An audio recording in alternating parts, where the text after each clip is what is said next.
શ્રીમદ ભાગવતમ સ્કંદ તૃતીય અધ્યાય ચતુર્દશ સંધ્યાકાળે દીતિનું ગર્ભાધાન શ્લોક સંખ્યા 37 જેમાં ભાવાર્થ નથી. મૈત્રેય ઉવાચ સ્વસર્ગસ્યાશિષં લોક્યામ આશાસાનં પ્રવેપતિમ નિવૃત્ત સંધ્યાનિયમો ભાર્યામાહ પ્રજાપતિ. શબ્દાર્થ મૈત્રેય ઉવાચ મહર્ષિ મૈત્રેય બોલ્યા, સ્વસર્ગસ્ય પોતાના સંતાનનું, આશિષમ કલ્યાણ, લોકયામ લોકમાં, આશાસાનામ ઈચ્છતી, પ્રવેપતિમ થરથર ધ્રુજતી, નિવૃત્તથી પરવારેલા, સંધ્યાનિયમ સંધ્યાકાળના નિત્યક્રમથી, ભાર્યામ પત્નીને, આહ કહ્યું. પ્રજાપતિ કશ્યપ. અનુવાદ. મૈત્રેય બોલ્યા, પોતે પોતાના પતિનો અપરાધ કર્યો છે એવા ભયની લાગણીથી ધ્રુજતી પત્નીને મહર્ષિ કશ્યપે આ પ્રમાણે સંબોધન કર્યું.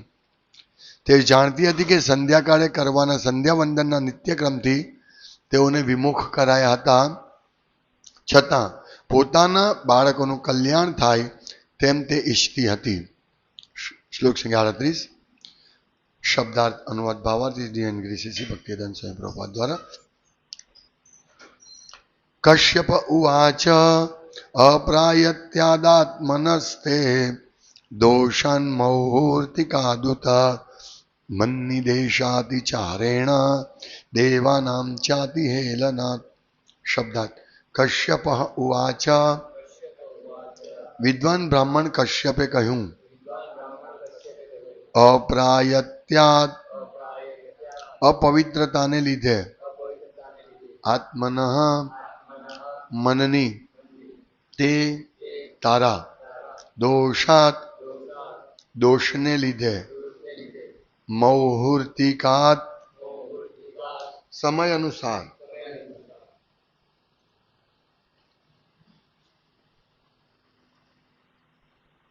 ઉત પણ, મત મારી, નિદેશ આજ્ઞા, અતિચારેણ અવગણના થવાથી, દેવાનામ દેવોની, ચ પણ, અતિહેલનાથ બહુ ઉપેક્ષા થવાથી. અનુવાદ. વિદ્વાન કશ્યપે કહ્યું, તારું મન અપવિત્ર થવાને કારણે, અમુક સમયના દોષને કારણે, મારી આજ્ઞાની અવગણના કરવાને કારણે અને દેવો પ્રત્યે ઉપેક્ષા ભાવ રાખવાને કારણે આ બધું જ અશુભ થયું હતું. ભાવાર્થ. સમાજમાં સારી પ્રજા ઉત્પન્ન કરવા માટે એ જરૂરી છે કે પતિ ધાર્મિક નીતિ નિયમોને આધીન હોવો જોઈએ અને પત્નીએ પતિવ્રતા હોવું જોઈએ. ભગવદ્ ગીતા 7:11 જણાવ્યું છે કે ધાર્મિક નિયમાનુસાર કરેલું મૈથુન કૃષ્ણ ભાવનાની પ્રસ્તુતિ રૂપ છે. મૈથુન કરતા પહેલા પતિ તથા પત્ની બંને જણે તેમની મનોદશા, વિશિષ્ટ સમય, પતિની આજ્ઞા અને દેવો પ્રત્યેની ભક્તિ બાબતોનો વિચાર કરવો જ જોઈએ. વૈદિક સમાજ પ્રમાણે કામ જીવન માટે અનુકૂળ શુભ સમય હોય છે, જેને ગર્ભાધાનનો સમય કહેવામાં આવે છે. દીતીએ બધી શાસ્ત્રાજ્ઞાઓનું ઉલ્લંઘન કર્યું હતું, તેથી તે સારા બાળકો માટે બહુ આતુર હોવા છતાં તેને જણાવવામાં આવ્યું કે તેના બાળકો બ્રાહ્મણના સંતાન કહેવા યોગ્ય નહીં હોય. બ્રાહ્મણનો પુત્ર સદા બ્રાહ્મણ હોતો નથી એવો સ્પષ્ટ નિર્દેશ આમાં દેખાય છે. રાવણ તથા હિરણ્યકશિપુ જેવા પ્રભાવશાળી માણસો જન્મે બ્રાહ્મણ હતા, પરંતુ તેમના બ્રાહ્મણ તરીકે સ્વીકાર થયો ન હતો, કારણ તેમના પિતાએ તેમના જન્મ વખતે નીતિ નિયમોનું પાલન કર્યું ન હતું. આવા બાળકો અસુર કહેવાય છે. પૂર્વના યુગોમાં સંયમિત પદ્ધતિની ઉપેક્ષાને લીધે 1 કે 2 રાક્ષસો થયા હતા, પરંતુ કળિયુગમાં તો જાતીય જીવનમાં કોઈ સંયમ રહ્યો નથી, તો પછી સારા બાળકોની અપેક્ષા શી રીતે રખાય? સાચે જ અનિચ્છનીય બાળકો સમાજમાં સુખનું સાધન થઈ શકે નહીં, પરંતુ કૃષ્ણ ભાવનામૃત આંદોલન દ્વારા ભગવાનના પવિત્ર નામનું કીર્તન કરીને તેમને માનવની કક્ષાએ પહોંચાડી શકાય છે. મનુષ્ય સમાજને શ્રી ચૈતન્ય મહાપ્રભુનું આ અપ્રતિમ પ્રદાન છે. ओम ज्ञानतिमिरान्धस्य ज्ञानाञ्जलिशलाकाय चक्षुरुन्मिलितं येन तस्मै श्रीगुरवे नमः।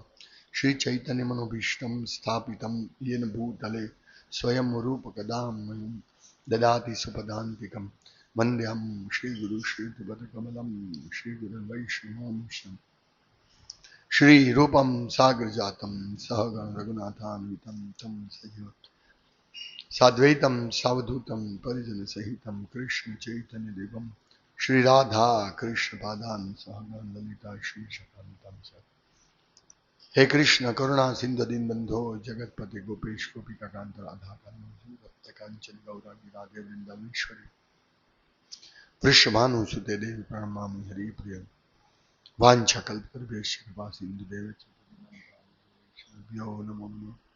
श्री कृष्ण चैतन्य प्रभु नित्यानंद श्री अद्वैत गदाधर श्रीवासादि गौर भक्त वृंद हरे कृष्ण कृष्ण कृष्ण हरे हरे हरे राम राम राम हरे हरे हरे कृष्ण। कश्यप ऋषि ने द्वितीय प्रार्थना करी के તમે શિવજીને સમજાવો, શિવજીને પ્રાર્થના કરો કે જેથી મારી જે ભૂલ થઈ ગઈ છે, અયોગ્ય સમયે જાતીય જીવન કર્યું છે, તો એમાંથી મને માફી મળે.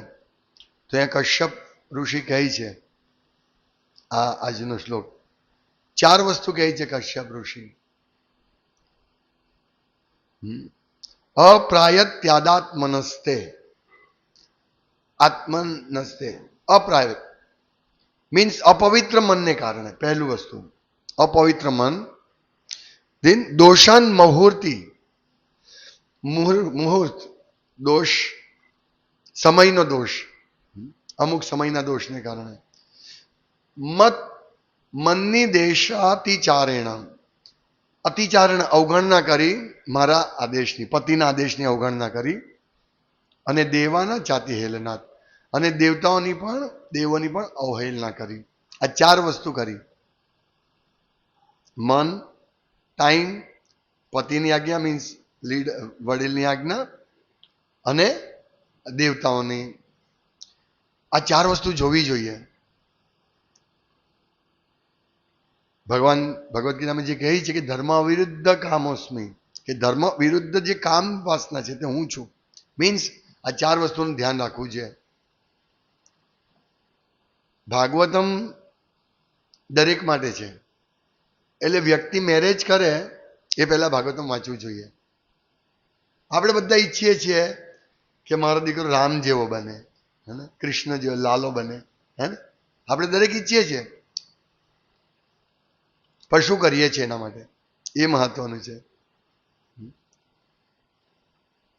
અહીંયા તમે જુઓ, કશ્યપ આટલા મહાન વ્યક્તિત્વ ધરાવનાર, અને એમની પત્ની દિતિ, દક્ષની પુત્રી. કેટલું સરસ કોમ્બિનેશન છે. બ્રાહ્મણ અને સતત તપમાં લાગેલા છે કશ્યપ. એમનો પુત્ર આવો થશે, વિચારો. તો જે વ્યક્તિ નીતિ નિયમોનું પાલન જ કરતા, જેનો વિચાર તુચ્છ છે, તો કેવી રીતે રામ જેવો પુત્રની આશા રખાય. અને રામ નહીં, રાવણ જ બધા હોય. તો પ્રભુ અહીંયા લખે છે કે પહેલા તો પૂર્વેના યુગોમાં સંયમિત પદ્ધતિની ઉપેક્ષાને લીધે 1 કે 2 રાક્ષસો થયા હતા. પરંતુ કળિયુગમાં તો જાતીય જીવનમાં કોઈ સંયમ રહ્યો નથી. તો પછી સારા બાળકોની અપેક્ષા શી રીતે રખાય? આપણે જોઈએ છે જે બધી ઘટનાઓ બને છે, રોજ પેપરમાં કંઈક નવી જ ઘટના બને. એક યુવાન છોકરા જેવો, 16-17 વર્ષનો છોકરા જેવો, એને કોઈ છોકરી સાથે કંઈક એક તરફી પ્રેમ હશે. પ્રેમ મીન્સ લસ્ટ. તો એણે છોકરી ના પાડી કે મારે નથી કરવા તારી સાથે. તો પેલા છોકરીને ગળે ચાકુ મૂકી દીધું, અને બધા જુએ છે, અને દેખતા જ કાપી નાખી. તો વિચારો કે દરેકની મેન્ટાલિટી આવી છે. છોકરાઓ ગેમ રમે, ગેમમાં શું છે, આને મારો, આને મારો, આને મારો, આને મારો. એટલે પછી છોકરો બંદૂક લઈને સ્કૂલમાં જઈને મારી નાખે બધાને. તો ઘરે ઘરે રાક્ષસ છે હવે. ઘરે ઘરે રાક્ષસ, ખાલી શિંગડા નથી. હે પણ મોબાઈલમાં આવે છે ને કે પેલું ફોટો શિંગડા મૂકી દેવાના, એ જ બાકી રહી ગઈ છે. બાકી કોઈ, આ બહુ જ ખરાબ સ્થિતિ છે. અમે ભાગ્ય મીન્સ જેના મા બાપ આ નિયમનું પાલન કરતા હશે ને તે વ્યક્તિ ના છોકરાઓ એ થઈ શકે, ભક્ત બની શકે. એટલે આ બહુ મહત્વની વસ્તુ છે. કાલે હું નંદગ્રામ ગયો હતો, તો નંદગામમાં જેવા વ્યાસદેવ પ્રભુનો છોકરો ગોપીનાથ, નાનો 2-3 વર્ષનો હશે, તો જેવા જોઈએ એને કે પ્રણામ કરો પ્રભુજી આવે, પ્રણામ કરો, તરત જ દંડવત પ્રણામ કરી દે. શિક્ષા વિચારો. હરે રામ બોલે, હરે કૃષ્ણ બોલતા નથી આવતું હજુ, હરે રામ બોલે. નાના બાળકો, આ ટ્રેનિંગ, આ સમય કાળ એમણે ધ્યાન રાખ્યું હતું. ગર્ભાધાનનો સમય અહીંયા લખ્યું, વૈદિક સમાજ પ્રમાણે કામ જીવન માટે અનુકૂળ શુભ સમય હોય છે. હવે તો મેરેજ થયા પછી કોઈ સમય જોવા નહીં, બસ ત્રીજા દિવસે નહીં. ગર્ભાધાનનો એક સમય, બ્રાહ્મણો પાસે સમય કાઢવામાં આવે, વડીલોના આશીર્વાદ લેવામાં આવે કે અમે ગર્ભાધાન કરવાના છીએ. કેટલી ધાર્મિક ઉચ્ચ વિધિ છે. અત્યારનો આસુરિક શું હનીમૂન, મેરેજ કે હનીમૂન જઈએ તો પછી રાવણને પણ સારા કેવડા એવો થાય. રાવણ પણ ધાર્મિક મીન્સ ધર્મ જાણતો હતો. એને ધર્મ પ્રમાણે મીન્સ ધાર્મિક રીતે પાલન કરતા હતા. પણ હવે તો કોઈ ધર્મ નહીં. ધર્મ શું એ જ ખબર નથી. ધર્મ એટલે હિન્દુ અને મુસ્લિમ ધર્મ. ક્યાં આગળ વધે? આ બધું કોણ વિચારશે? પવિત્ર મન. પ્રભુપાદ કહે છે કે છોકરા પ્રાપ્તિ કરવા માટે, ગર્ભાધાન માટે 51 માળા કરો. 51 માળા કરો પહેલા હરે કૃષ્ણ મહામંત્રની, અને ત્યાર પછી તો મન કેટલું શુદ્ધ થઈ જાય. તો પહેલો દોષ જે છે ને, તારું મન અપવિત્ર થવાને કારણે, તો મન શુદ્ધ થાય.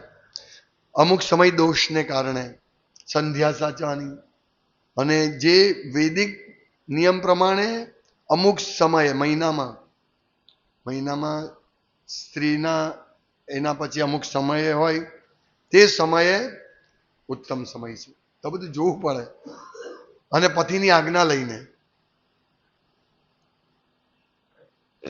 અને દેવતાઓ ભગવાનનું સ્મરણ કરીને.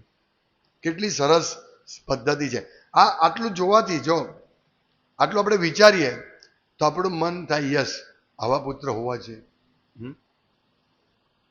પણ હવે તો પુત્ર સ્કૂલે જાય અને સ્કૂલે પણ શું શીખે? પછી ઘરે આવીને મા બાપને પ્રણામ કરવાનું તો ક્યાં વાત આવે?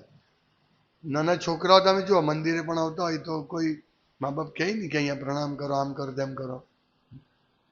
એક બહુ નાનો છોકરો, એક ભક્તનો, એ કહેતો જો આને આવી રીતે કહેવાનું, જો ભગવાન કેટલો સરસ વાઘા પહેર્યા, ભગવાનનો હાર જો, આ રીતે શીખવવું છે. પણ કેવી રીતે શીખવે? એટલે પ્રભુપાદ અહીંયા લખે છે કે જાતીય જીવન, કળિયુગમાં તો જાતીય જીવનમાં કોઈ સંયમ રહ્યો નથી, તો પછી સારા બાળકોની અપેક્ષા શી રીતે રખાય? તો સારા બાળક, સાચે જ અનિચ્છનીય બાળકો સમાજમાં સુખનું સાધન થઈ શકે નહીં. આપણી પાસે બધું જ હોય, ધન, ઘર, રેપ્યુટેશન, પણ બાળક સારો નહીં હોય તો શું હાલત થાય? એટલે બાળક કૃષ્ણ ભક્ત બને. જે મા બાપ કૃષ્ણ ભક્ત નથી, એનો બાળક જો કૃષ્ણ ભક્ત બને તો હો હા મચાઈ દે કે શું આ ભક્તિ કરો બેસી ગયો છે. હે ભક્તિ ભક્તિ કાંઈ કરવાની નથી, કમાવા જા. અને જે કૃષ્ણ કોન્શિયસ પિતા છે એનો બાળક કૃષ્ણ ભક્ત નહીં બને તો કેટલું દુઃખ થાય કે હું બધું જ કરવા તૈયાર છું, તું કૃષ્ણ ભક્તિ કર. તો કૃષ્ણ ભક્તિ જ સમાજનું કલ્યાણ કરી શકે. અહીંયા લખે મનુષ્ય સમાજને શ્રી ચૈતન્ય મહાપ્રભુના અપ્રતિમ પ્રદાન છે. આ વરદાન છે આપણને, કૃષ્ણ ભક્તિ કરવાનું મળે, મોટું વરદાન છે, આપણે સમજી શકીએ.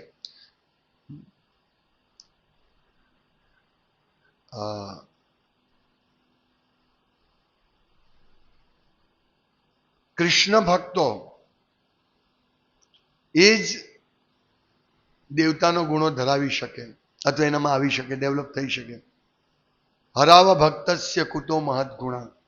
જે હરિનો ભક્ત નથી તેનામાં કોઈ ગુણ નહીં આવશે. તો જે આપણે ચૈતન્ય મહાપ્રભુની કૃપા, કેટલી મોટી કૃપા છે. ભગવાન કૃષ્ણ જ્યારે આવ્યા એમણે શરત રાખી કે બધું છોડીને મારા શરણે આવો. અહમ તો આમ સ્વરૂપ પાપે બી મોક્ષિષ્યામિ માશું છે, તો હું તારું કલ્યાણ કરીશ. પછી ભગવાન જોયું કે આ લોકો શરણે નથી આવતા. આટલી સરસ ભગવદ્ ગીતા આપી, લોકો શરણે નથી આવતા. એટલે ભગવાને વિચાર કરીને પછી ચૈતન્ય મહાપ્રભુ રૂપે આવે છે કે હવે મને જાતે જ શીખવવા જવા દે, મારી ભક્તિને જ હું શીખવીશ. વિચારો, ભક્ત બનીને, ટીચર બનીને. એટલે ભગવાન સ્વયં શીખવે છે લખતા. ડી ફોર ડિવોશનલ સર્વિસ શીખવે છે ખરેખર. આ બહુ મોટું પ્રદાન છે કે આ રીતે ભક્તિ કરો. હવે ભાગવતમ, આપણે ઇસ્કોનના ભાગવતમ પહેલા કેટલા બધા ભાગવતમ છે. ડોંગરેજી મહારાજનું ને મોરારી બાપુએ પણ લખ્યો છે કે જે પણ છે તે બધા ભાગવતમમાં માનો કે આ શ્લોક આવે તો શું સમજ પડે? કાંઈ સમજ નહીં પડે. પણ કારણ કે હરે કૃષ્ણ મહામંત્રના જપ કરીને મન પવિત્ર થાય છે.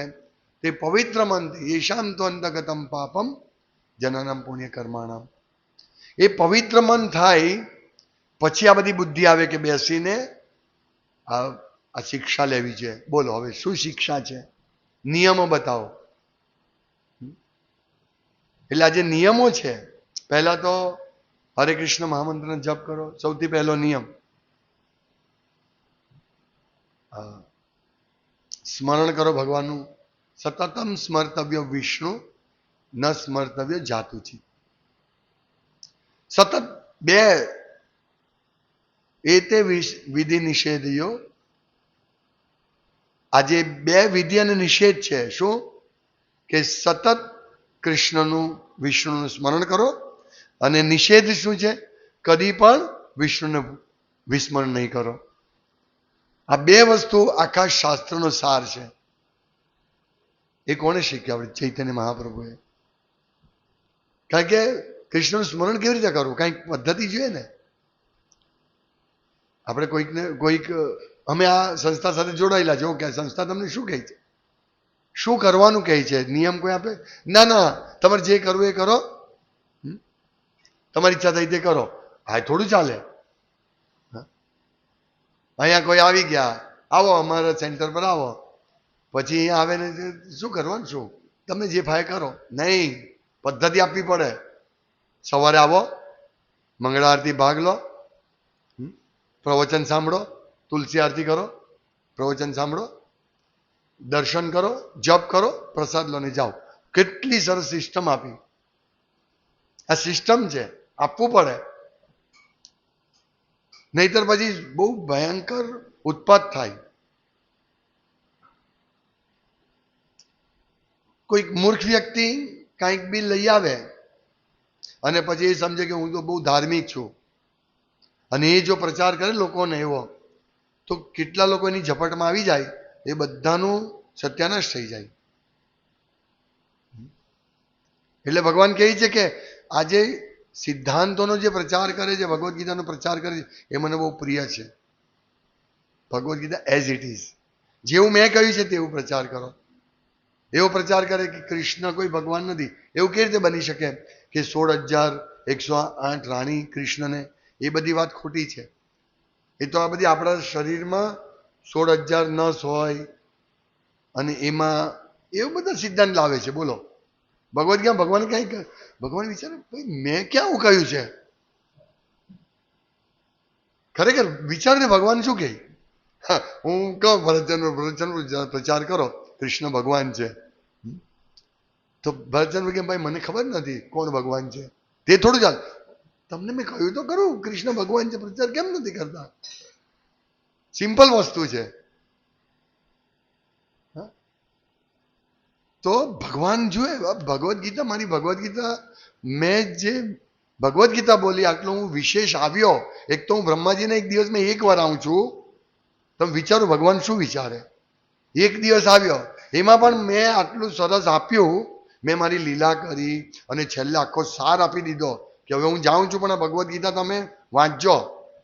અને ભગવદ્ ગીતામાં જ કહે કે આ ભગવાન નિરાકાર છે. મેં ક્યાં કહ્યું કે હું નિરાકાર છું?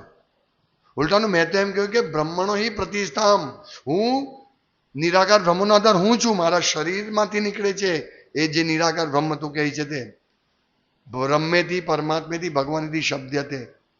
ભાઈ પણ હું તો છું જ, એ નિરાકાર મારું છે, એનાથી આખું જગત વ્યાપ્ત છે.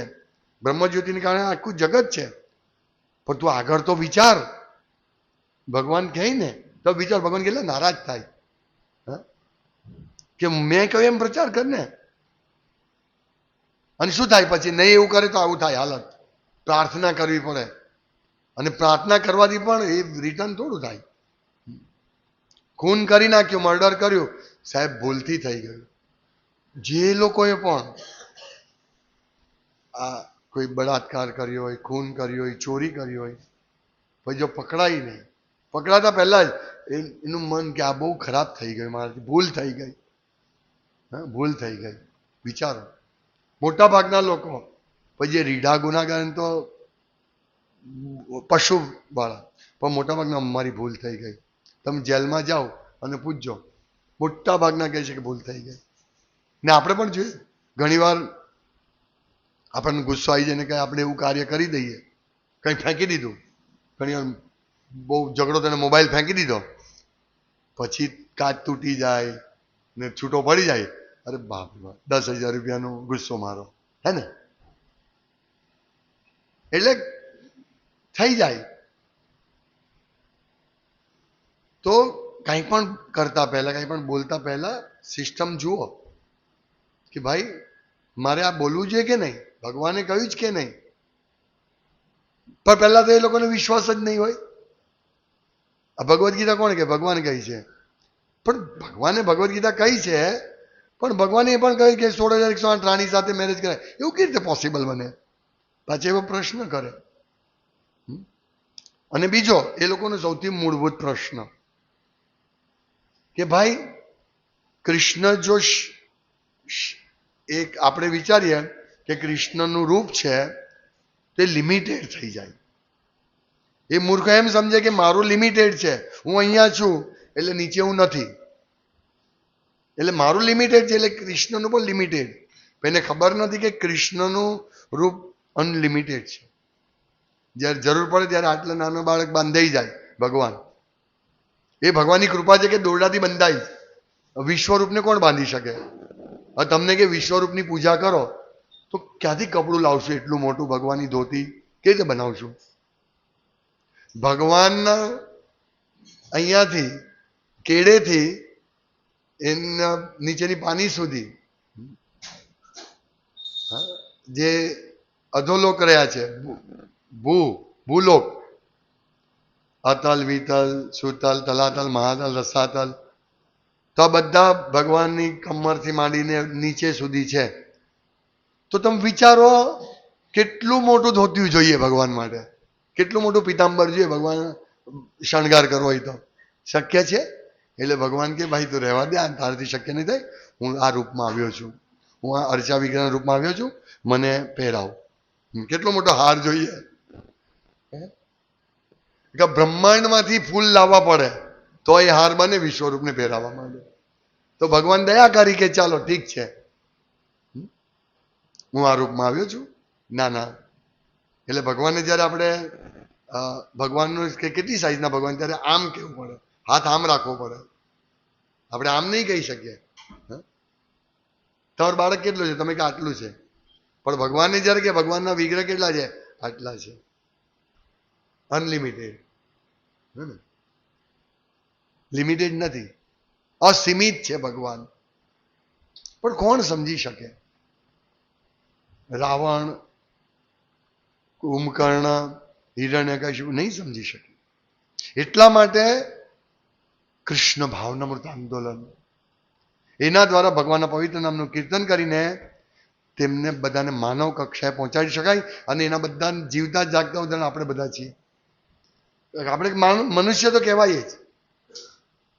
અને ધીમે ધીમે ભક્ત થઈને આ સમાજ, જે સમાજને જરૂરિયાત છે એવા આપણે વ્યક્તિઓ છે, બ્રાહ્મણ. આપણું કાર્ય છે લોકોને સાચો પ્રચાર કરવાનો. એટલે સાચો પ્રચાર કરવાનો અને આપણી જાતે જન્મ સાર્થક કરી કરો પરોપકાર. બહુ આવશ્યકતા છે આપણી, બહુ આવશ્યકતા છે. प्रभुपाद के मैं तो अकेला प्रचार किया,